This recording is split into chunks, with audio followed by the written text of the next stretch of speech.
ఎలా చూస్తారు? తప్పేలా పార్టీ పెట్టుకుంటే పార్టీకి సంబంధించిన తప్పకుండా వారికి శుభం జరగాలని కోరుకుంటాం. కానీ పార్టీ పెట్టిన నాడే అపశకనం లాగా ప్రభుత్వాన్ని తిడితే మాకేదో పేరు వస్తుందని కూడా పొరపాటు.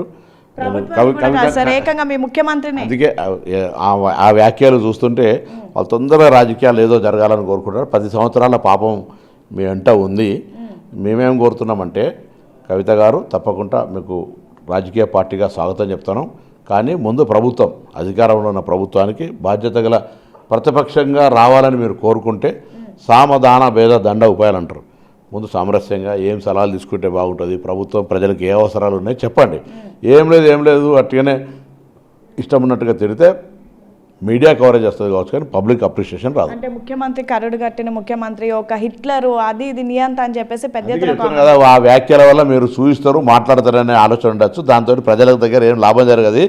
ప్రజల అంశాల మీద ప్రజల సమస్యల మీద ప్రభుత్వం దృష్టికి తీసుకువచ్చి అవి కానప్పుడు సామధాన భేద దండాలుగా లాస్ట్కు ప్రభుత్వం మీద ఉద్యమం చేయి, అప్పుడు బాధ్యత అంటారు. సేమ్ టైం కేసీఆర్ పైన కూడా చాలా కామెంట్ చేసింది.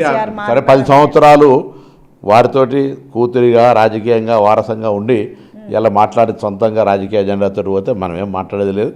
ఆమెకు ఒక మాట మాత్రం హితో చెప్తా ఉన్నా, డెఫినెట్లీ పాలిటిక్స్ అనేది సక్సెస్ కావాలనుకుంటే పబ్లిక్ ఇష్యూస్ మీద ఉండండి. మీరు క్రిటిసైజ్ చేయడం ద్వారా ఎదుగుతుంది అనుకుంటే అది పొరపాటు. చివరికి ఎంతవరకు ప్రభావం చూపిస్తుంది అంటారు Kavitha? I don't know, I'm MA politics, I'm not జ్యోతిష్యం. ఓకే, సో మొత్తానికైతే కవిత పార్టీని మేము వెల్కమ్ చేస్తున్నాము. కానీ రావడమే ప్రభుత్వం పైన, అధికారంలో ఉన్నటువంటి పార్టీ పైన, ముఖ్యమంత్రి పైన కామెంట్ చేయొద్దు. ఏదైనా సలహాలు ఇచ్చేది ఉంటే మాత్రం ఖచ్చితంగా సలహాలు ఇస్తే బాగుంటుంది. కానీ ఈ విధంగా కామెంట్ చేయడం మీడియా వరకు కవరేజ్ వస్తుందేమో కానీ ఇది రాజకీయాల్లో ఉపయోగపడదు అని అయితే మంత్రి పొన్నం ప్రభాకర్ చెప్తున్నటువంటి పరిస్థితి. వీడియో జర్నలిస్ట్ వంశీతో Hema big TV, minister quarters.